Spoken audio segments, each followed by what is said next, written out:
Assalamualaikum warahmatullahi wabarakatuh. Waalaikumsalam warahmatullahi wabarakatuh. Halo teman-teman semua, selamat pagi, selamat beraktivitas.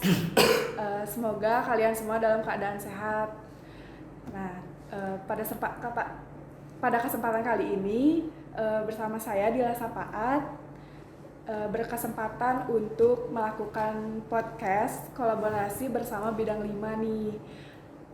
Kebetulan narasumber kita nih ada dari dua akang-akang yang ganteng, hebat, dan tentunya menginspirasi kita semua.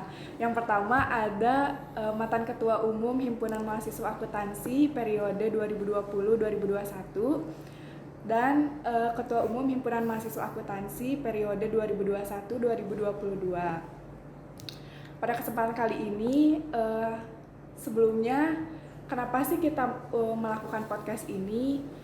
Berdasarkan surat edaran Dirjen Dikti nomor 4 tahun 2021 mengenai kewajiban instansi pendidikan untuk melakukan PTM. PTM itu pembelajaran tatap muka. Nah, juga keputusan SKB 4 Menteri yang memutuskan hal serupa. Pada masa pandemi ini, kita udah hampir kurang lebih 2 tahun ya untuk pembelajaran daring.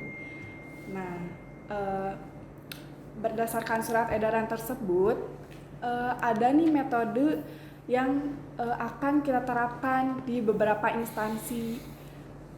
Harusnya semua instansi sih, karena pembelajaran ini tuh bisa membantu kita untuk melakukan pembelajaran lebih efektif gitu dan efisien. Nah, metode ini biasa disebut hybrid learning ya. Nah, hybrid learning ini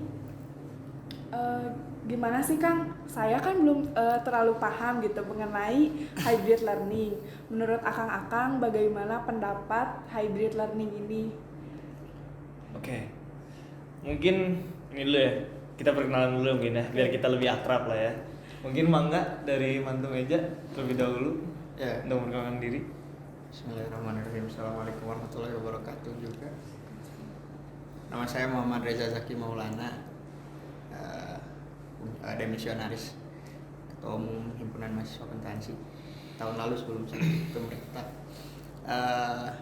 Itu aja paling ya untuk perkenalan. Terus sebagai tambahan gitu, karena podcast ini di ruang-ruang diskusi sebetulnya mau itu secara daring mau secara tatap muka perlu diperbanyak oleh teman-teman himak gitu.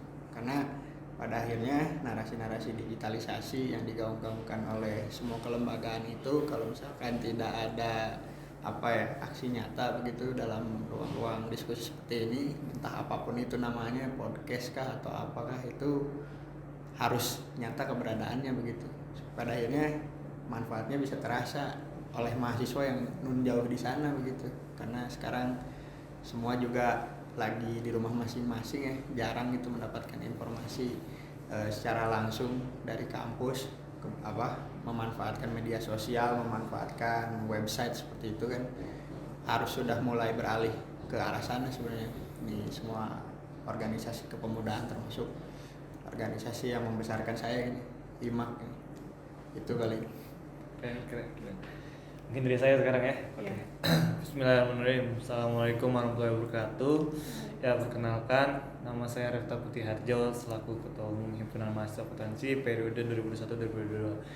Hari ini saya sangat mengapresiasi teman-teman bidang 2 maupun teman-teman bidang 5 yang melakukan kegiatan podcast, dan di hari ini juga saya ditemani oleh guru besar saya atau orang yang membuat saya sebagai pemimpin pada saat ini, itu Kang Reza Zaki Maulana. Saya sangat senang hati bisa duduk bersama untuk mengisi podcast ini bersama Kang Reza Zaki Maulana. Mungkin tadi langsung aja ke pertanyaan dari Dila ya, masalah apa sih definisi atau apa sih hybrid learning itu. Nah, mungkin sebelum saya menjelaskan apa definisi atau apa itu hybrid learning, saya memberikan sebuah pengantar terlebih dahulu.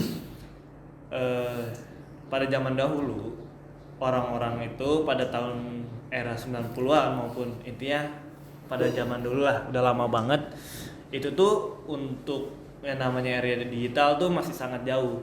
Dan di zaman dahulu tuh orang untuk berkomunikasi masih melalui namanya surat. Kepikir nggak sih maksudnya kalau misalkan sampai sekarang kita hanya masih menggunakan surat, akan sampai di tujuan orang yang ingin kita berkomunikasi akan berapa lama gitu loh.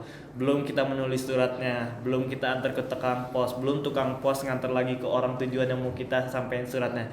Kalau misalkan dari Jakarta ke Bandung oke, dekat. Kalau misalkan dari Jakarta ke Jogja mau berapa lama lagi surat tersebut dibales lagi dulu, ditulis lagi dulu sama orang yang terima, sampai kita mau sampai kapan gitu loh. Dan sekarang ya, kalau misalkan di era digital tuh udah mudah banget lah untuk kita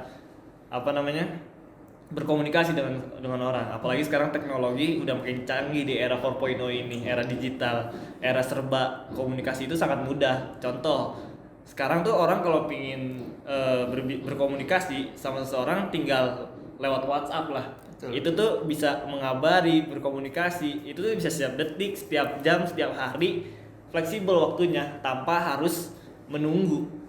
Yang penting hanya punya smart gadget atau handphone dan internet yang memadai, seperti itu. Dan lanjut, pada zaman dahulu itu kalau pin beli makan, misalkan deh kalau ada kayak Jeko, McD, itu kan viral banget ya bagi orang-orang tuh, kayak makanan yang wah banget lah di mata mereka.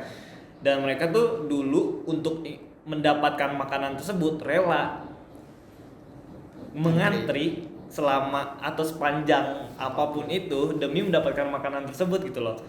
Nah, maksudnya kepikir nggak sih kalau misalkan sekarang masih belum ada namanya era digital, kita sampai sekarang ngantri aja udah kayak di jalan tol macet lama gitu ya, lama, bosan lama gitu banget. nunggunya.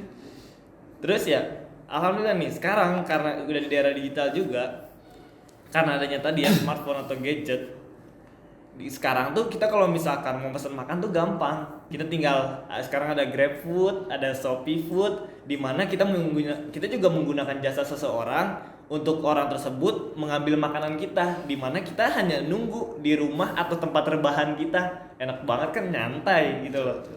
Kayak ya sekarang mah mudah lah untuk mendapatkan sesuatu tanpa kita harus keluar dari rumah.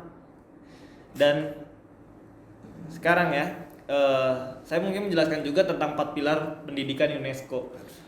Di 4 pilar pendidikan UNESCO ini ada yang namanya learning to know, learning to do, learning to be, sama learning to be life together. Nah, apa sih learning to know itu? Learning to know itu belajar untuk tahu atau mencari tahu.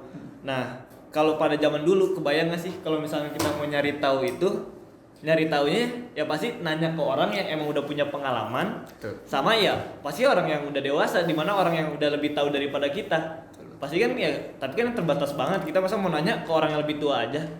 Padahal kita mau belajar di hari itu juga. Dan sedangkan sekarang nih ya, kalau di era digital, wah namanya Google, web browser, itu tuh kalau kita searching apapun yang kita inginkan langsung keluar. Jadi kita belajar untuk tahu apapun yang mau kita tahu, bisa tinggal searching aja lewat gadget. Tapi kan kadang ya kan kalau misalkan searching di Google gitu, datanya tuh kadang kurang valid gitu. Nah itu gimana kita cara memfilternya gitu? Nah kalau misalkan masalah memfilter itu balik lagi ke kitanya. Emang yang kita pingin tahu itu tentang hal yang positif atau negatif. Emang kalau misalkan di dunia digital itu kita nggak bisa yang namanya, kita nggak ada yang tahu ya kalau misalkan di dalam internet atau misalkan di dunia digital itu pasti banyak aja hal-hal negatif. Tapi itu balik lagi ke diri kita. Apa kita selalu ingin di hidup kita ini ya selalu bersaingan yang namanya positif dan negatif. Tapi gimana caranya kita tuh selalu meninggikan hal positif kita. Jadi mencari tahu ini emang untuk intelektual kita atau self improvement lah bisa dibilang kayak gitu. Kalau nambahin ya, ini sebenarnya tadi menarik, ente bilang kalau sebenarnya keberadaan smartphone ya, keberadaan smartphone, gadget yang itu merupakan salah satu produk revolusi industri yang makin sekarang itu semakin masif begitu.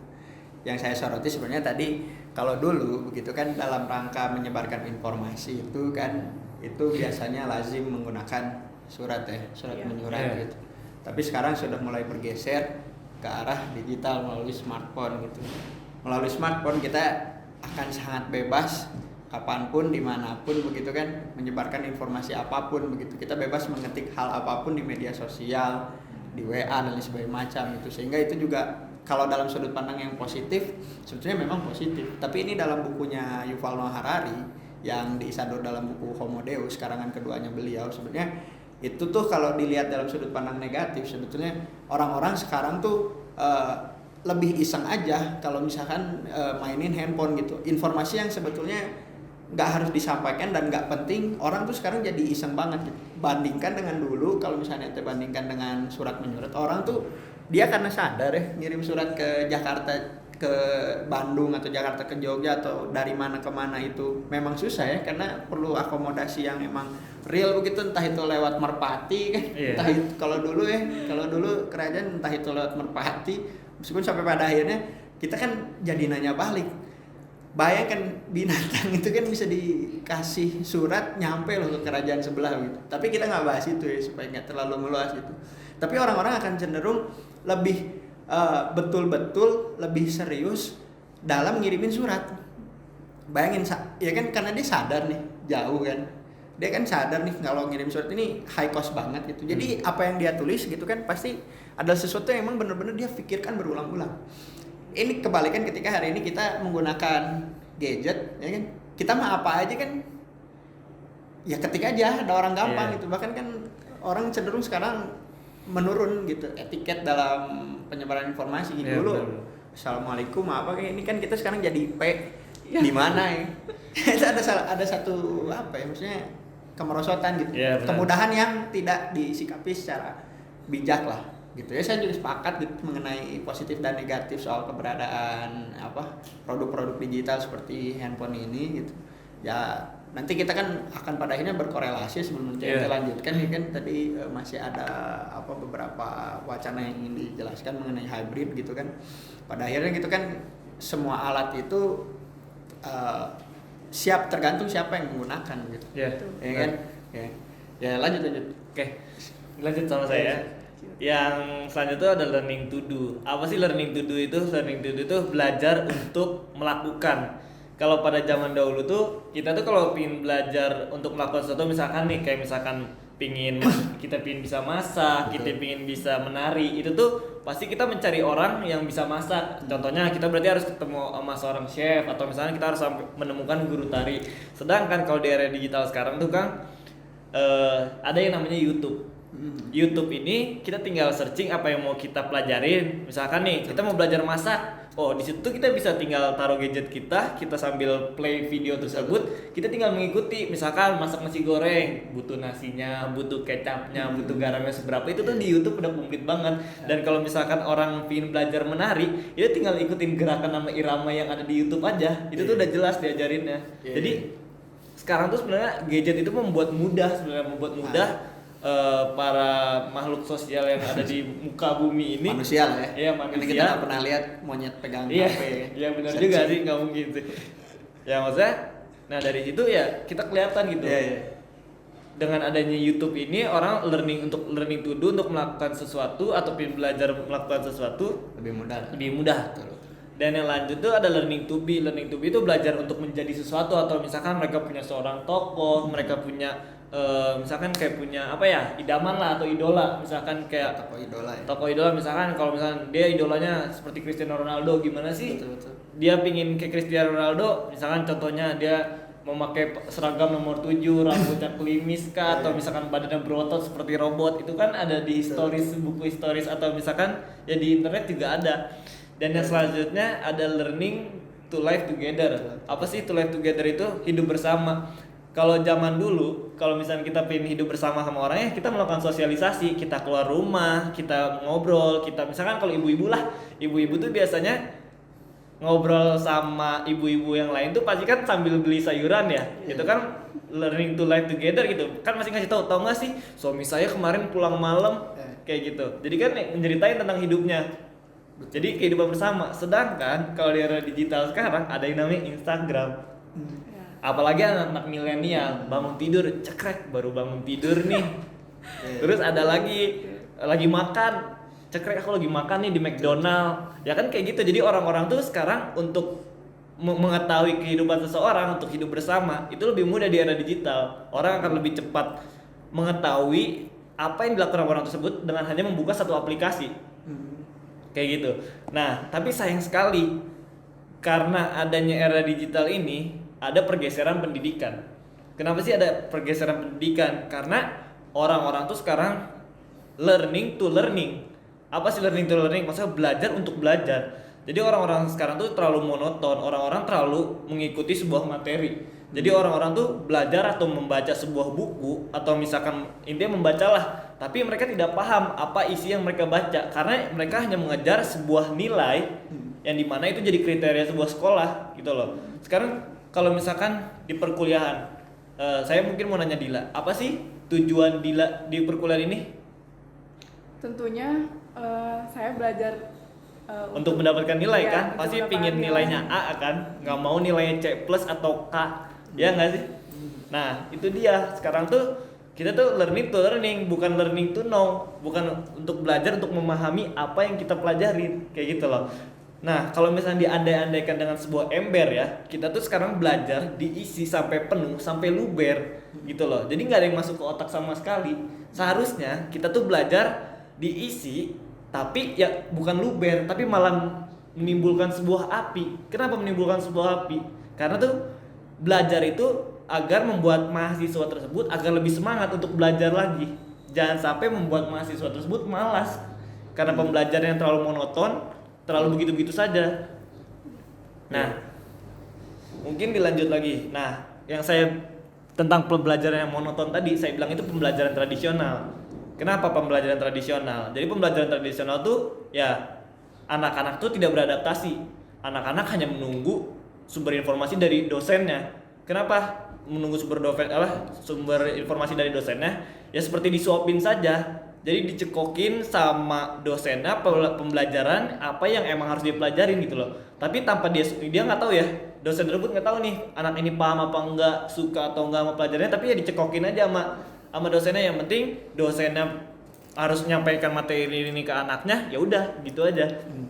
Nah terus ya tadi fokus hanya ke satu konten. Contoh misalkan Dila pelajaran statistika, pasti kan Dila gimana caranya hanya menghafal rumusnya saja, tidak mengetahui seberapa asiknya belajar matematikanya, kayak gitu. Karena pembelajarannya hanya tentang materi-materi itu saja, tidak pernah kreatif gitu, cara pembawaannya kah atau cara penyampaiannya, seperti itu. Lanjut ya tadi waktu, sehingga waktu itu terbatas untuk menyampaikan sebuah konsep atau materi. Karena kayak gini, contoh deh, kalau misalkan kita di masa kuliah ini, saya tadi kuliah ada jam 7 pagi, habis itu udah nggak ada perkuliahan lagi. Jadi saya tuh belajar bukan karena keinginan saya, tapi karena saya mengikuti sebuah waktu tersebut. Saya harus bangun jam 7 pagi untuk absen, untuk masuk ke Zoom, untuk belajar. Karena udah ditentukan, bukan kita yang menentukan sendiri. Itu pembelajaran tradisional tuh terlalu monoton, terlalu jadul lah bisa dibilang. Lanjut ada tapi ini kelebihannya ya, kalau pelajaran tradisional tuh ya ada umpan balik. Maksudnya ada umpan balik di sini, ya ada feedback dari guru. Kalau misalkan kita belajar, kalau misalkan kita ada suatu kesalahan atau misalkan kita tidak mengerti, kita bisa langsung nanya ke gurunya, Bu saya nggak mengerti, atau ke dosen, Bu saya tuh nggak ngerti Bu pelajaran statistika atau pelajaran akuntansi biaya, ini gimana ya cara menghitungnya Bu, apakah ini harus dimasukkan terlebih dahulu ke debitnya kah, apa ini harus dimasukkan ke kredit terlebih dahulu. Nah feedback di sini dosen tersebut bisa langsung memberi pemahaman kepada kita. Nah untuk pembelajaran tradisional saya bisa mengandai-andaikan dengan sebuah anak. Contoh nih, ada sebuah anak tersebut baru masuk perkuliahan, ya masih kurus anaknya masih kurus, dimasukin 1 buku, 2 buku, 3 buku, sampai gendut, sampai enek, dan saat ujian dimuntahkan pembelajarannya. Jadi pembelajaran tradisional seperti itu. Jadi buat kita tuh hanya belajar sampai kita kembung, sampai kita luber, pas lagi ujian ya dimuntahkan pembelajarannya. Jadi kayak seperti sia-sia nggak sih pembelajaran kita, ya bukan untuk pemahaman kita, melainkan hanya untuk sebuah nilai. Seperti itu. Lanjut. Nah, kalau tadi pembelajaran tradisional, ini pembelajaran elektronik secara total. Nah, pembelajaran elektronik secara total itu contohnya kalau misalkan di perkuliahan kita ada yang namanya e-learning. Kita menggunakan e-learning untuk mengakses pembelajaran data by data untuk secara digital. Kayak gitu. Nah, kalau misalkan e-learning itu tuh informasi tidak terbatas yang kita dapatin. Di e-learning, pembelajaran yang kita pelajarin itu bisa kita ulang-ulang terus, dan apapun yang kita pelajarin ada di e-learning tersebut. Jadi bebas, kita nggak terlalu monoton, harus menyesuaikan waktu, harus harus belajar apa yang ditentukan aja, tapi ini belajar kesukaan kita aja, apa yang kita mau. Terus di pembelajaran elektronik secara total tuh kita tuh bisa melakukan anytime, anywhere sama any device. Apa sih anytime, anywhere sama any device? Anytime itu ya tadi kita mau belajar jam 7 pagi, kita mau belajar jam 12 siang, mau belajar jam 6 malam maupun jam 12 malam, kita bisa belajar. Karena tanpa ada batasannya. Gitu loh. Ini mau kita untuk belajar. Jadi terus anywhere, mau kamu belajar sambil rebahan, kamu rebahan bukan? Nah, Jelas, apalagi sekarang ya anak milenial kan pasti gitu ya, kalau belajar pasti enakan sambil rebahan, sambil ngopi, sambil berenang, nggak ada yang tahu juga ya. Jadi kan anywhere, jadi orang mau belajar di mana aja, seenakan dia, senyaman dia kayak gitu loh.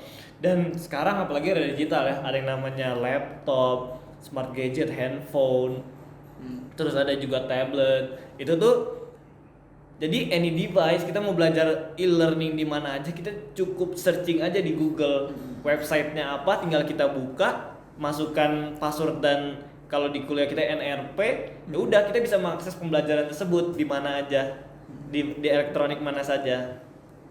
Terus juga di pelajaran elektronik secara total ini, ya tadi video itu bisa diulang-ulang,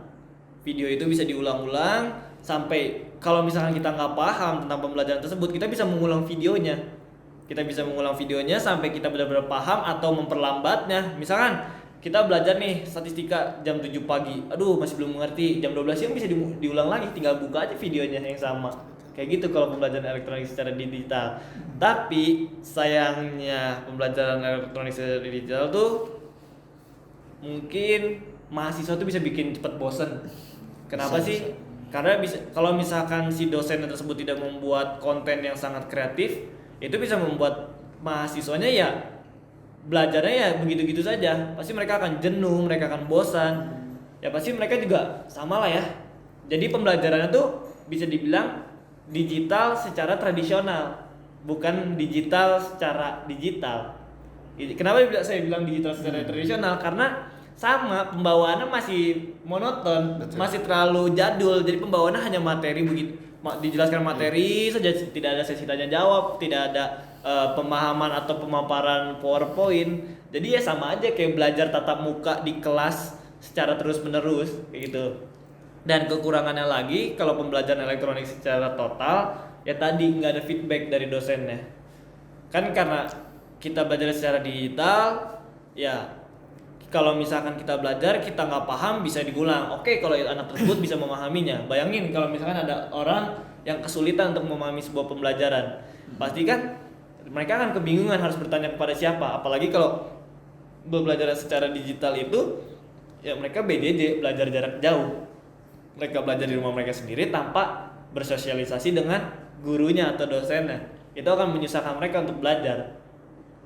Lanjut, makanya hybrid learning dan tatap muka itu sebenarnya harus dijadikan satu. Dua komponen yang berbeda tapi dijadikan satu. Jadi hybrid learning itu sebenarnya adalah pembelajaran secara tatap muka atau daring yang dilakukan dalam satu tempat gitu loh. Jadi ini adalah kombinasi dari dua teori atau dua cara melakukan pembelajaran dijadikan satu. Misalkan contoh gini, sebenarnya ini adalah gebrakan baru untuk kita melakukan perkuliahan di era pandemi kayak gitu, karena ini bisa meminimalisir tingkat stres psikologis dari para mahasiswa gitu loh, psikis gitu loh. Anak-anak kan pasti stres kalau misalkan belajarnya hanya secara ya di depan laptop seperti ini aja, manteng depan laptop, stres dong anak-anak, ya kan? Nah, jadi adanya hybrid learning ini adalah untuk menunjukkan kepada mahasiswa agar mereka harus tahu betapa pentingnya untuk melakukan sosialisasi terhadap lingkungan. Gimana? Karena kita kan makhluk sosial ya, kita makhluknya membutuhkan satu sama lain. Kita nggak ada yang bisa namanya hidup sendiri atau hidup hanya berdampingan dengan sebuah teknologi. Pasti walaupun kita berdampingan dengan teknologi tersebut kan yang merancang adalah manusia kembali lagi yang memerintah teknologi tersebut. Nah, dari hybrid learning ini kita tuh melakukan 50% tatap muka, 50% tatap daring. Jadi contohnya kayak gini. Secara daring. Aduh, kurang fokus, minum dulu mungkin, minum dulu.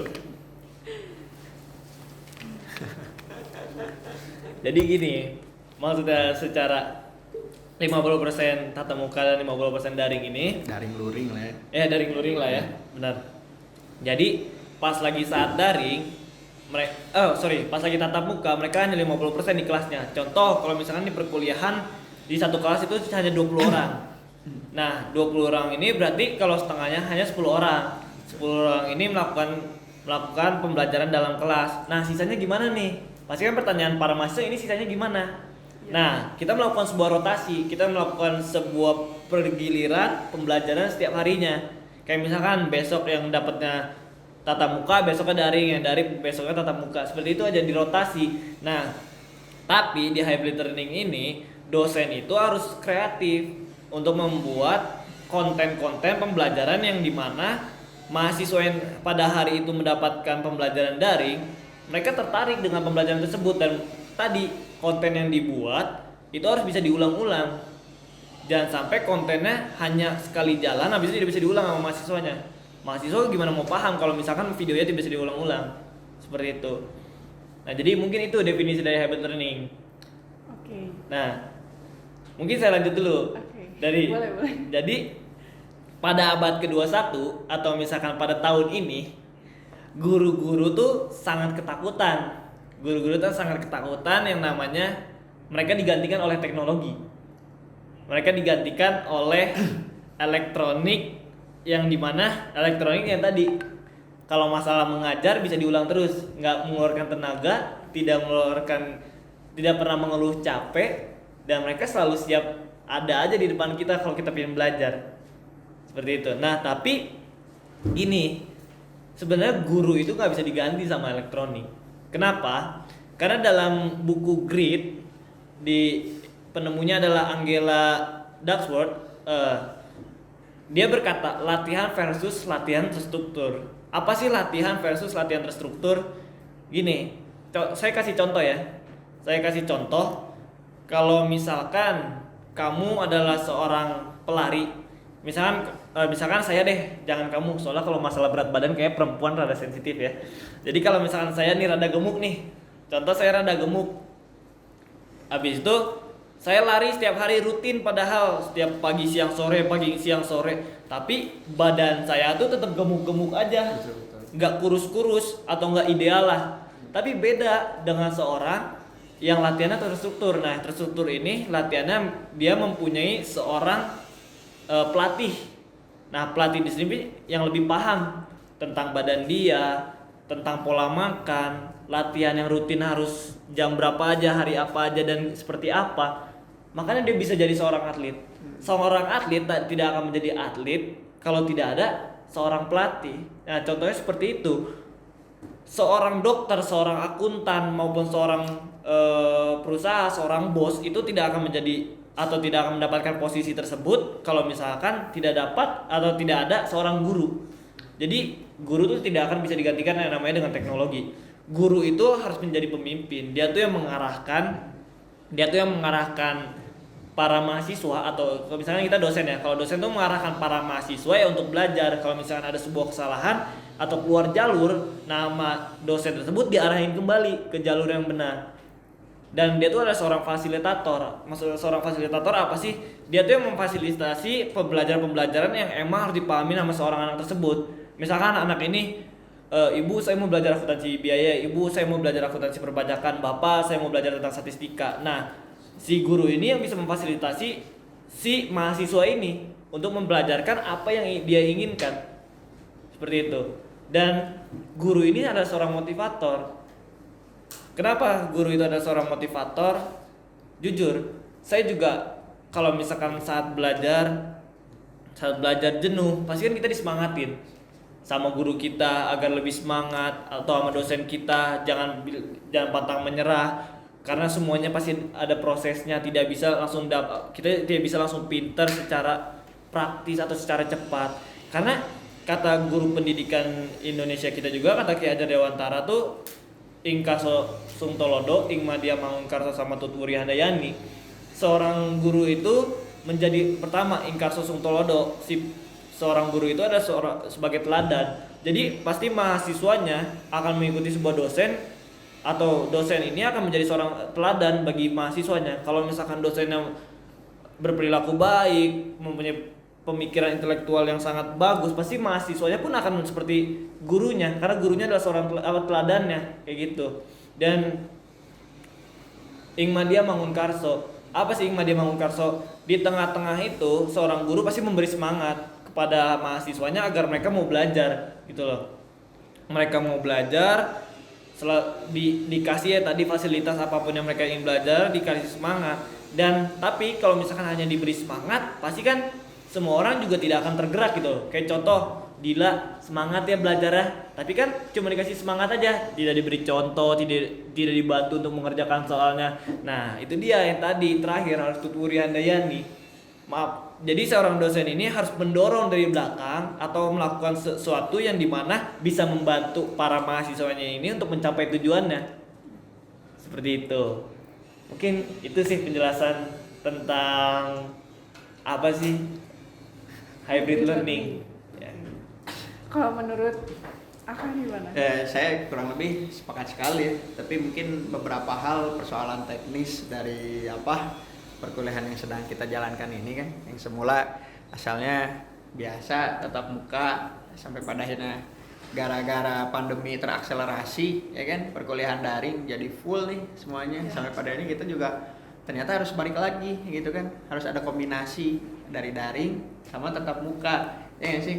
Nah sebenarnya kan kalau tadi sebelum sini saya baca jurnal dulu dari Universitas Negeri Surabaya, seorang dosen melakukan penelitian kalau di tahun 2015 itu belum ada tuh sebenarnya universitas-universitas yang secara menyeluruh itu menerapkan soal metode pembelajaran, metode perkuliahan secara daring. Cuman si UNESA ini dia ngambil studi kasus ke mahasiswa lewat kuesioner gitu kan. Gimana tanggapannya kalau misalkan nanti pada akhirnya kita akan melakukan perkuliahan secara daring begitu. Hasilnya sebenarnya bagus. Kepuasan mahasiswa mengenai perkuliahan daring itu mereka sepakat begitu. Karena pada akhirnya tadi bab-bab yang seperti dibicarakan Ketum Refta, seperti mereka bisa mengakses mata kuliah kapanpun dimanapun, itu jadi barang yang ya udah, berarti kita nggak usah terikat dengan tempat dan waktu jadi kapan aja kita siap, kita akses itu belajar gitu. Tapi sampai pada akhirnya kan perkuliahan daring hari ini jadi full 100%, ternyata kita pengen balik lagi ke kuliah tatap muka. Berarti kan ada satu problem begitu ya. Berarti ada satu problem di mana perkuliahan daring ini ternyata tidak mencakup 3 aspek perkuliahan, 3 aspek pendidikan yang memang sangat penting untuk dipenuhi. Apa itu 3 aspek pendidikan, 3 aspek perkuliahan yang harus dipenuhi? Pertama itu bab kognitif. Yang kedua itu poinnya adalah afektif. Yang ketiga psikomotorik, ya kan? Tapi sampai situ gimana dari teman-teman? Ada nggak maksudnya sanggahan atau gimana gitu? Ini kan kita diskusi aja ya, gitu maksudnya. Mungkin tadi yang tiga hal itu bisa dijelaskan lagi gitu buat teman-teman. Mungkin ada yang belum ngerti. Kita ngelihat Nadiem Makarim waktu dia di rapat komisi di DPR soal pemaparan kebijakan perkuliahan tatap muka yang tadi disebutin nama Dila di awal ya, surat edaran nomor 4 tahun 2021 ya kan, soal kewajiban instansi pendidikan untuk segera melaksanakan pendidikan tatap muka ya gitu. Dia dengan lantang bicara bahwa ada satu problem mengenai pembelajaran daring ini, output kepada pelajar ya kita gitu ya, mau itu anak kuliah, mau itu anak sekolahan SMA ke bawah gitu. Adanya itu kalau kata Nadiem Makarim, dia bilang cognitive learning loss. Ya, ada unsur kognitifnya di sana. Jadi apa itu kognitif? Jadi sebenarnya kognitif itu adalah kecakapan atau kemampuan otak dalam menangkap ilmu-ilmu yang sudah diberikan gitu. Jadi kalau misalnya teman-teman sampai hari ini ketika kuliah gitu kan dipaparkan itu lewat telekonferensi ya kan, lewat slide terus ada dosennya. Kalau teman-teman paham ya berarti selesai sudah. pembelajaran daring tidak mendistract ya kan kapasitas kita untuk memahami. Kognitif itu begitu, memahami materi-materi yang disampaikan oleh dosen ke kita. Nah ini kan pertanyaan, apakah perkuliahan daring itu secara kognitif bisa menjawab ya kan kedahagaan kita, kehausan kita dalam memahami satu case mata kuliah gitu. Ini kan gimana tanggapannya? Puas nggak kira-kira kita gitu kan dalam menangkap materi yang udah diberikan sama dosen? Gimana dia? Kayaknya nggak puas ya, karena kan kenapa? setiap orang tuh berbeda-beda pemahamannya gitu. Kemampuan dia Ya, dalam kemampuan ini. pemahamannya. Nah, jadi saat dosen itu memberikan suatu pembelajaran, Betul. harus ada feedbacknya gitu. Ya tadi yang disebut Ya. sistem refta ya. Ya itu dia. Mungkin ini sebenarnya yang kita sama-sama refleksikan bersama. Belum ada penelitian yang membahas soal ini, tapi secara umum kita beropini boleh kalau misalkan ketika melaksanakan perkuliahan secara daring itu biasanya kita nih kan sambil tiduran ya kan. Belum mandi, ya kan? Belum gosok gigi gitu. Itu aja sudah jadi salah satu ukuran kalau misalnya kita juga ternyata ya kan ada disorientasi mahasiswa dalam berkuliah gitu. Mereka hanya menganggap perkuliahan ini hanya sebagai normatif saja, yang penting absen, yang penting tugas ngumpul. Itu juga Formalitas gitu. ya normatif atau formalitas begitu. Nah ini kan kalau teman-teman refleksikan ulang sebenarnya teman-teman yang nggak lolos di PTN, teman-teman yang asalnya daftar sekolah kedinasan atau teman-teman yang daftar sekolah aparat misalnya jadi polisi atau TNI sampai pada akhirnya teman-teman terjerembab di universitas swasta, berarti pada akhirnya teman-teman ini menganggap bahwa salah satu aspek untuk penunjang kesuksesan di masa yang akan datang gitu ya lewat kuliah gitu. Yang asalnya teman-teman ya Dila misalnya atau Ketum atau saya pribadi gitu kan pasti awalnya sebelum masuk Unpas nih saya bukan menjelekkan swasta, tapi sampai pada akhirnya stereotip di kita pasti kan mahasiswa ini siswa yang lulus baru SMA pasti kan kayak ITB dulu kayak Unpad dulu kayak atau mana dulu kayak ya kan Undip atau negeri-negeri lain nih. Kalau nggak suatu nama mungkin ya UPH atau misalkan ITHB. Ya kan berarti teman-teman pada akhirnya menganggap bahwa perkuliahan ini adalah salah satu aspek penting yang harus kita jalankan, kita usahakan supaya pada akhirnya outputnya nanti kita profesi yang kita inginkan, masa depan yang kita inginkan itu bisa tercapai melalui perkuliahan. Tapi nyatanya begitu, pergeseran metode perkuliahan yang semula tatap muka yang dikata hari ini lebih ideal gitu untuk dilaksanakan sampai kemarin 2 tahun, kurang lebih 2 tahun, 18 bulan ya. Pandemi itu 18 bulan tepatnya gitu. Teman-teman justru malah leha-leha. Ini kan ada satu problem. Sementara banyak soal juga di pihak dosen, sementara sebagian lain juga ada problem di kitanya gitu. Kitanya terlalu cenderung menganggap sepele begitu perkuliahan gitu. Katakanlah kalau aspek dosen itu juga penting. Jangan dikira ini tadi aspek-aspek yang sudah dijelaskan bahwa pendidik itu harus motivator, harus fasilitator, harus jadi leader gitu kan. Ini dosen-dosen di kita apakah sudah cukup memfasilitasi itu? Ya kan sebelum kita ngomongin mahasiswanya juga harus benar, dosen ini juga benar nggak nih gitu kan? Nih kan tinggal benar. Respon aja gimana nih gitu kan. Ya secara umum aja kalau perlu nanti setelah ini kita adakan satu penelitian lewat litbang gitu kan kalau Hima gitu. Bagaimana kualitas kecakapan dosen dalam melaksanakan perkuliahan di era digital ini kan. Maksudnya ngomongin digital itu kan berarti perpindahan dari dokumen kertas, dari hal-hal yang semula fisik gitu kan jadi dunia maya. Kan jadi bilangan-bilangan biner gitu kan. Ya gitu. Ini kan coba gimana nih? Menurut kita aja gimana nih, pernah nggak teman-teman misalkan ngeliat dosen bahkan zoomnya aja itu nggak premium, itu kan sial sekali gitu. Ini maaf agak kasar tapi kan ini sama-sama problem yang emang harus pada akhirnya kita sebagai mahasiswa apalagi teman-teman harus perhatian ke adik-adik yang mahasiswa baru 21 mahasiswa atau teman-teman angkatan 20 yang belum pernah mengalami atmosfer perkuliahan di ruangan kelas hari ini tempat melaksanakan kita podcast ya. Kalau saya pernah, ente juga pernah Saya itu? juga pernah merasakan. Dila kan masuk berarti langsung kan. Langsung Ya kan? Difasilitasi Himak aja bisa masuk ke kampus gitu kan. Ya kan? Nah, dosen ya kan tadi fasilitasnya misalkan Zoom-nya aja pernah sih yang belum berbayar gitu? Pernah sih, saya pernah mendapatkan seorang dosen. Ini Zoom itu belum premium. Kita nggak usah sebut namanya lah ya. Iya, kita nggak usah sebut. Sebut namanya. Kita Tapi ini di kita kan? Iya di kita. Maksudnya kita harusnya mikir kan ya. Maksudnya kita tuh sekarang udah lagi belajar BJJ gitu. Kita belajar secara jarak jauh di mana kita menggunakan laptop dan menggunakan internet, tapi kampus masih belum memfasilitasi secara penuh untuk dosennya. Gimana mahasiswanya pingin baik kalau misalkan dari dosennya aja belum difasilitasi secara baik? Itu ngomongin fasilitas. Yang kedua yang saya soroti juga sebenarnya porsi dalam perkuliahan daring ini, misalkan katakanlah dalam satu semester itu 12 pertemuan, berapa sih? 12? Ya, 12 pertemuan. 12 pertemuan ya. 7 sebelum UTS, 6 Sesudah UTS. Setelah UTS. Jadi iya gitu kan ya. 14. Oh, iya. 7 Kita lupa, sebelum kita lupa. UTS, 7 sebelum UAS. Nah, itu tuh katakanlah dalam 14 pertemuan dalam satu semester, ya kan, setiap minggunya berapa kali dosen mau telekonferensi secara langsung.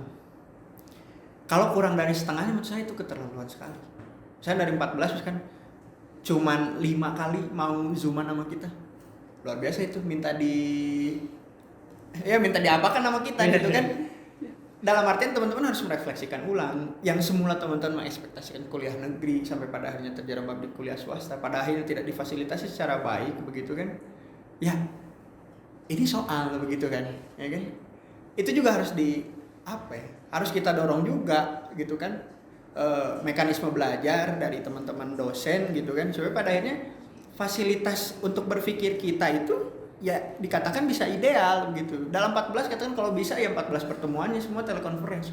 Janganlah itu dikasih PowerPoint, dikasih tugas. Ya katakanlah hari ini bergeningnya teman-teman universitas seluruh Indonesia itu kan kampus merdeka. Mahasiswa dituntut untuk belajar semerdeka mungkin. Ya jangan juga kita dibiarkan, beda antara dimerdekakan sampai padanya dibiarkan. Iya. Ya kan, ya katakanlah fasilitas PowerPoint juga itu sudah merupakan fasilitas untuk kita belajar berpikir gitu. Cuman kan hari ini kita harus soroti ulang gitu. Ada beberapa aspek dalam PowerPoint yang perlu adanya pemaparan lebih lanjut begitu sampai padanya kita betul-betul paham gitu. Ya kan, itu ngomongin aspek kognitifnya sampai lama juga kan ngebahas itu. Ini sebenarnya kita berapa menit sih? Kalau santai kan kita bebas lah, kita Ya nanti diskusi kan aja berapa nggak menit. masuk ini kalau di YouTube kepanjangan nanti orang juga panjang banget. Oh iya ya, sih. nggak masalah ya. Ya, mungkin mau dibersihkan aja atau gimana? Nah, yang kedua tuh afektif lah ya. Nanti kita agak bersingkat. Ngomongin afektif ini ngomongin soal kondisi dari rasa sebetulnya. Ya kan, ada tidak kebanggaan teman-teman sebagai mahasiswa Unpas gitu kan. Ya kan, ketika teman-teman mengalami pembelajaran secara daring, kerasa nggak sih teman-teman yang ada di rumah ini kalau kalian itu mahasiswa Unpas? Rasa cinta, rasa bangga teman-teman sebagai mahasiswa Unpas, sebagai alma mater Unpas ya kan, itu dapat nggak sih? Kurang ya, karena kan kita Gimana ya kurang? Nggak apa-apa, ini aja kan. ya kurang dapat identitasnya gitu, karena kita belajar nih secara daring, tapi kita nggak ke kampus tuh kayak nggak ngerasain kita kuliah Mahasiswa Unpas. mahasiswa Unpas.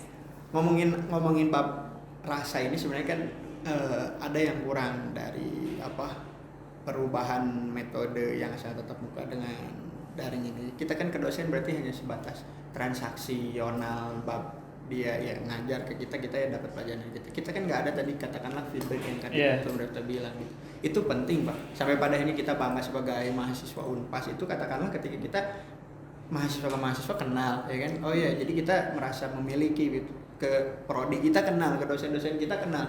Kan jadi sampai pada akhirnya oh iya. Sampai pada akhirnya Debbie ya Dila atau teman-teman yang lain katakanlah sampai mau membanggakan Unpas lewat forum-forum perlombaan, lewat forum-forum apapun itu ke eksternal ya kan. Itu juga harus dibangun gitu loh.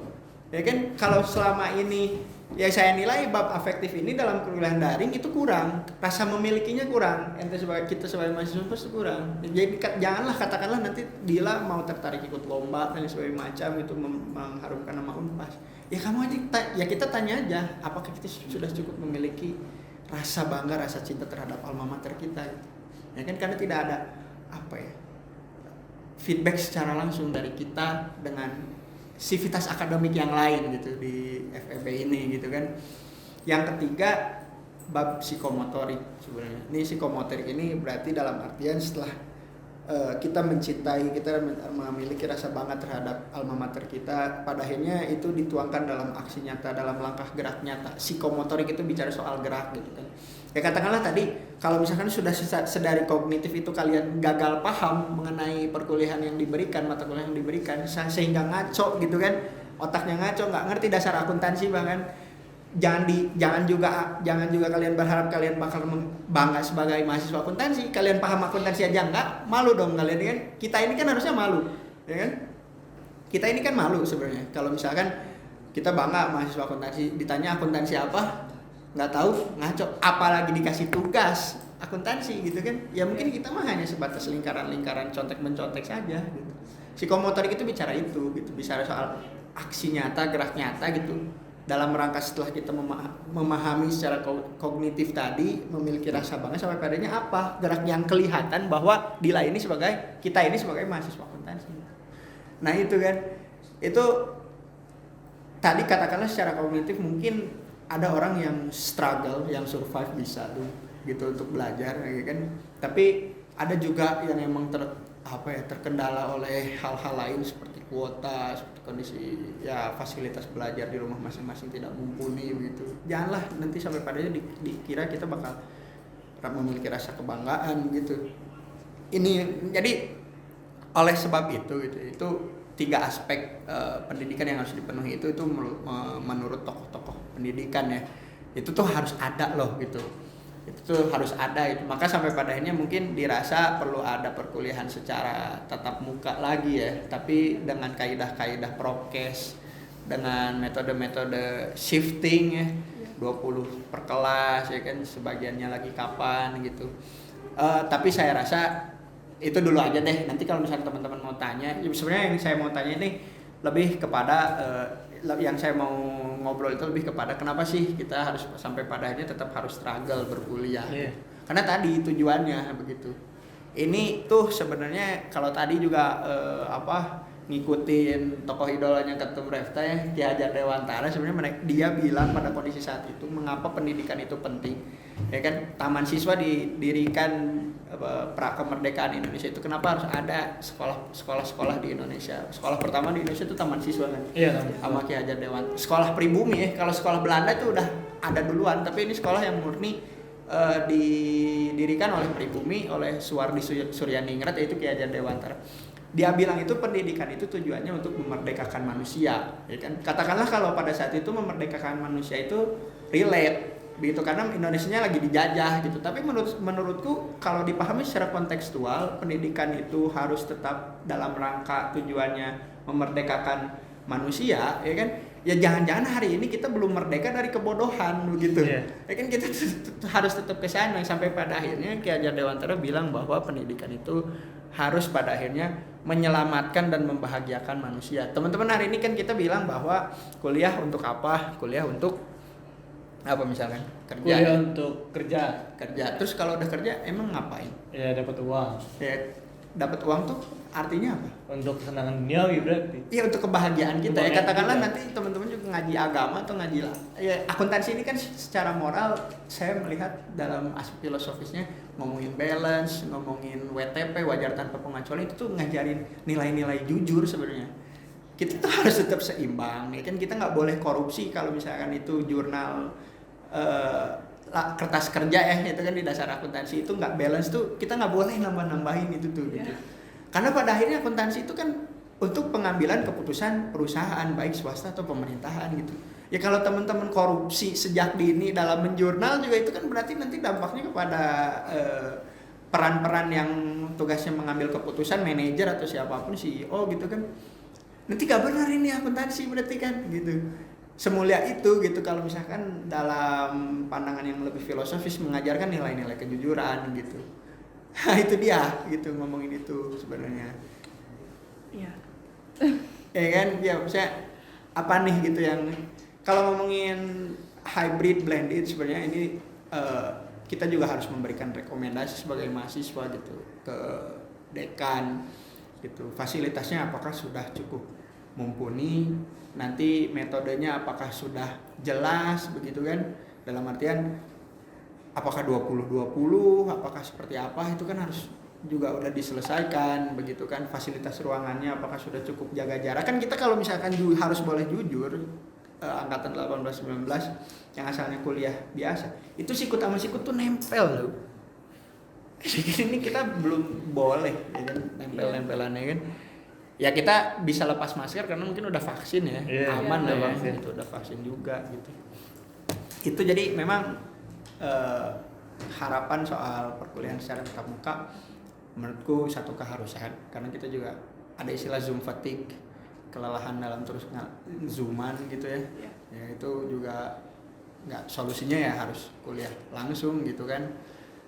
Itu harus, cuman dalam artian kita juga harus dalam rangka memberikan rekomendasi juga gitu, jangan tiba-tiba ya oke aja gitu, jangan euforia gak jelas tapi padahalnya kitanya belum siap banget gitu.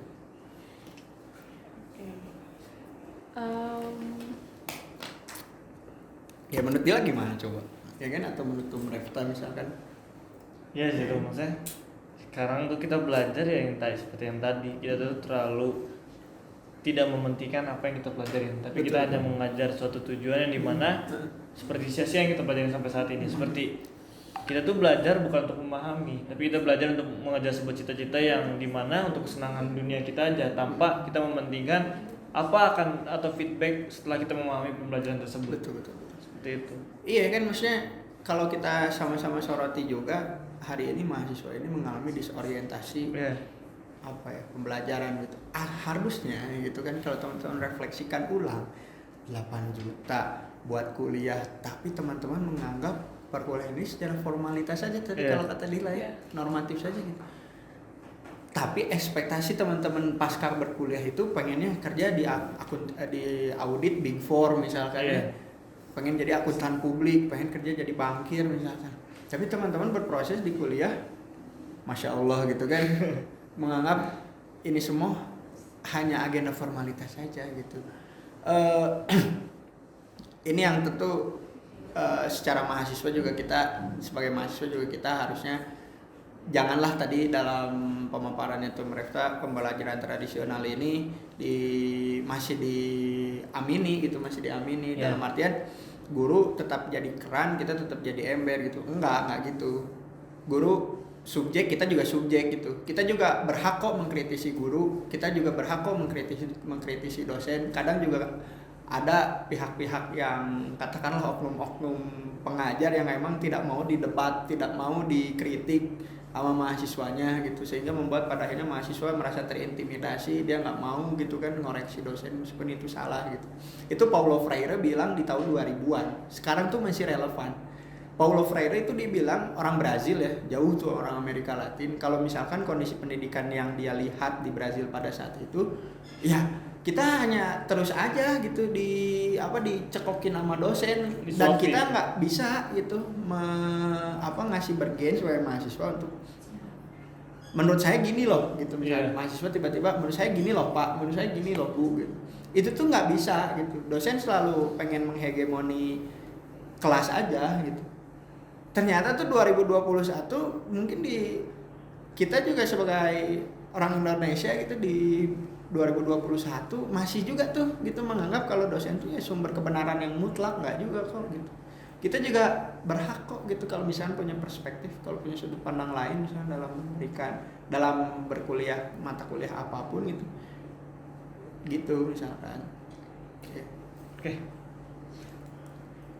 Boleh lanjut? Boleh, Mangga, silakan dilanjut. Ke pembahasan selanjutnya. Boleh. Terlalu ini ya. Terlalu panjang banget ya, mantap ya. Ya, mantap. Nah, seperti yang kita tahu tadi kan udah dijelasin juga nih, pembahasan mengenai hybrid learning itu kan 50% offline, 50% online kan. Nah, kalau menurut saya kan di kita tuh masih ada nih dalam kutip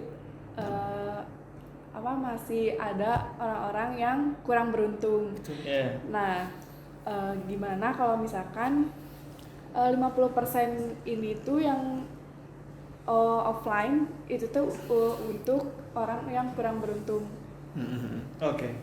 Jadi sebenarnya gini ya, kalau misalkan kita mengutip orang yang kurang beruntung yang mengikuti kuliah tatap muka.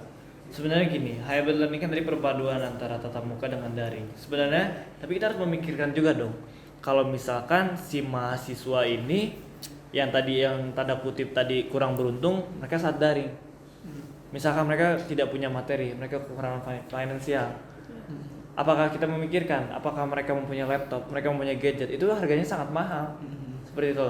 Nah, kalau misalkan mau diadakan hybrid learning, harusnya kampus ini mensupport untuk baik dosen maupun mahasiswanya untuk kebutuhan-kebutuhan mereka melakukan hybrid learning ini. Seperti itu. Harus ada kesiapan dari kampusnya Pasti, juga ya. pasti harus ada kesiapan dari kampusnya. Sana prasarana. Iya. Nah, pasti ada kelebihan dan kekurangan nih dari penerapan si hybrid learning ini.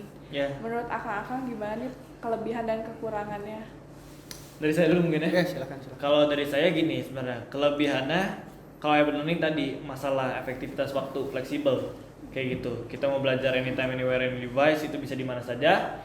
Dan ya tadi kita melatih kekreativitasan seorang dosen maupun mahasiswa untuk belajar secara daring. Dan dari kelebihan dari hybrid learning ini juga ya menekankan kembali kepada seluruh manusia atau seluruh orang yang ada di muka bumi ini kalau melakukan sosial itu sangat penting. Betul. Kayak gitu. Kalau masalah kekurangannya tadi, kekurangannya belum tentu seluruh mahasiswa itu mempunyai finansial yang cukup tinggi yang untuk memenuhi kebutuhan mereka belajar secara daring. Dan kita nggak ada yang tahu ya saat kita mengadakan hybrid learning ini apakah seluruh mahasiswa atau setengahnya lah sudah melakukan vaksinasi atau vaksin seperti gitu. Nah, kalau misalkan mereka belum melakukan vaksin, bisa jadi saat kita mengadakan tatap muka walaupun hanya 50% atau 10 orang di kelas bisa membuka kelas terbaru. Mungkin itu kalau misalnya positif negatif dari saya perihal hybrid learning. Kalau dari saya sih sebenarnya kita ngebahas dulu ini aja perkuliahan tatap muka ya. Kita percaya pertemuan itu adalah sesuatu yang mahal. Karena kalau kangen itu kan kita minta ampun ya, gusarnya, gelisahnya. Kalau misalnya kita kangen sama orang tuh kan, makanya pertemuan itu adalah sesuatu yang mahal gitu. Karena dalam pertemuan di sana, dalam pertemuan itu gitu kan, kita pada akhirnya sangat-sangat intens, sangat-sangat touchy gitu ya, bersentuhan, langsung ngobrol tatap muka. Ini kan berarti dalam arti nanti Tingkatan emosional. emosional itu dia betul. Tingkatan emosionalnya lebih dapat gitu kan. Aspek afektifnya lebih kena gitu kan. Itu menurut saya kelebihannya gitu kan. Kelebihan dari hybrid ya, kelebihan dari kuliah online itu sebetulnya kalau misalkan kita secara SDM-nya sudah siap gitu kan untuk cerdas dalam menggunakan teknologi, bukan kita justru yang malah diperbudak oleh teknologi begitu ya. Kita sekarang ya bisa minta apapun sangat-sangat mudah, buka YouTube ya. Kalau misalnya ya harusnya nanti kalau saya kasih rekomendasi itu dosen itu setiap kuliah itu harusnya record. Abis di record dia listing itu di YouTube gitu. Atau bikin website gitu ya Unpas. Enaknya tuh itu gitu. Kalau kuliah online. Jadi kitanya bisa ya kalau misalkan mau ujian ya kita refresh ulang aja, oh dosen kemarin waktu ngisi kuliah kayak gitu. Itu kekurangan kuliah tatap muka, saya belum secara umum dapat apa kekurangannya. Cuman ya kan secara ekonomis high cost mana ya sebenarnya? Menurut saya tuh high cost tatap muka sih, ongkos ya jauh, ngekos gitu kan. High cost ya untuk teman-teman gitu kan. Ya sih. Ini kalau ngomongin ekonominya gitu. Apakah kuliah online tidak mahal juga? Ya mahal, tadi laptopnya, internetnya juga harus difasilitasi gitu kan. Cuma menurut saya kalau lebih mahal mana, lebih mahal harus kesini juga sih, karena laptop juga kan mau kuliah biasa juga tetap harus punya ya. Benar. Kuota juga itu kan udah jadi kebutuhan primer sekarang. Kalau ada orang yang nggak punya kuota tuh kayaknya juga malah dibully satu tongkrongan kan. Mana emang nggak mampu ya beli kuota ini. Ya kan gitu ya sekarang. Iya gitu. Kekurangan daring ya itu tadi gitu, interaksinya tingkatan emosionalnya nggak dapat. Itu sih kalau misalnya. Mungkin ini terakhir ya, Dila ya, dari kami berdua gitu ya. Udah selesai. Karena udah cukup panjang mungkin. Udah cukup panjang. Waktunya udah lumayan lah kalau misalnya secara YouTube. Sejam lah ya, udah sejam gitu ya. Mungkin ini aspek yang harus ditahu juga ya sama untuk para mahasiswa. Kalau pingin hybrid learning itu berjalan secara efektif gitu loh. kalau pingin hybrid learning, sebenarnya bukan untuk mahasiswa aja, tapi ini untuk kampus kita tercinta Universitas Pasundan. Kalau misalkan kita mau ngadain hybrid learning secara efektif, kita tuh harus mempersiapkan yang namanya sarana sanitasi yang memadai. Apa sih sanitasi? Sanitasi itu adalah sarana untuk kebersihan lah, seperti wastafel. Wastafel tuh di setiap sudut harus ada, karena saat mencuci tangan itu adalah awal mula kita melakukan sebuah kehigienisan, kebersihan diri lah. Hand sanitizer juga lah. Ya, hand sanitizer juga boleh, bisa seperti itu. Nah, dan harus ada yang namanya fasilitas yang memadai juga, seperti cek suhu dan juga masker maupun face shield untuk para dosen maupun mahasiswa saat mereka belajar. Nah, yang kedua tuh membentuk satgas khusus protokol kesehatan. Buat apa sih harus ada satgas di kampus kita? Kita nggak ada yang tahu ya, walaupun kita hanya 50% yang memasuki perkuliahan, tapi kan yang namanya manusia manusia di Indonesia ya, ini selalu bilang aturan itu untuk dilanggar. Wah itu. Ya nggak sih? Salah sih. Nah, makanya sangat disayangkan kalau kenapa harus ada satgas ini? Karena kita nggak ada yang tahu ya, manusia tuh kadang kalau misalkan lagi di pandemi Covid ini udah tahu harus pakai masker terus, tapi karena pengap atau mereka tidak nyaman, mereka membuka maskernya. Betul. Jadi harus ada satgas untuk agar mereka patuh terhadap aturan-aturan yang ada di kampus seperti itu. Yang terus ada yang namanya pengaturan kelas yang baik. Maksud pengaturan kelas yang baik ini adalah ya kursi berdasarkan protokol kesehatan itu harus 1 meter. Dan mungkin dinamai ya biar si mahasiswa ini tidak rebutan kursi. Dia tuh tahu harus mendapatkan kursinya yang mana dan 1 meter berjarak gitu untuk menjaga protokol kesehatan. Yang terakhir ya tadi menyiapkan sarana kuliah online. Ya dosen itu harus dosen itu harus difasilitasin maupun internet, Zoom premium, laptop seperti itu ya. Ya tadi sih kelasnya juga harus memadai. Nambahin bro. Enggak boleh. Vaksin. Oh iya, vaksin. Ya kan? Iya. Kita ngomongin cuci tangan. Vaksin sih penting. Iya, vaksin paling penting sih. Mungkin itu faktor penguat kita ya untuk melakukan hybrid learning. Iya. Juga. Mungkin ya vaksin itu saya sepakat sih. Vaksin itu adalah sebagai faktor penguat kita agar kita diberi izin lah untuk kita melakukan hybrid learning sama kampus kita. Iya, vaksin betul. Mungkin itu sih. Seperti itu penjelasan masalah hybrid learning pada hari ini. Oke. Nah, kita udah tahu kan penjelasan dan pemahaman mengenai hybrid learning ini. Nah, semoga nanti makasih dulu ya buat akang-akang udah menyempatkan waktu. Boleh terakhir. Oke, boleh. Ini kan hybrid tatap muka, hanya persoalan metode aja sebetulnya kan. Hanya persoalan metode aja.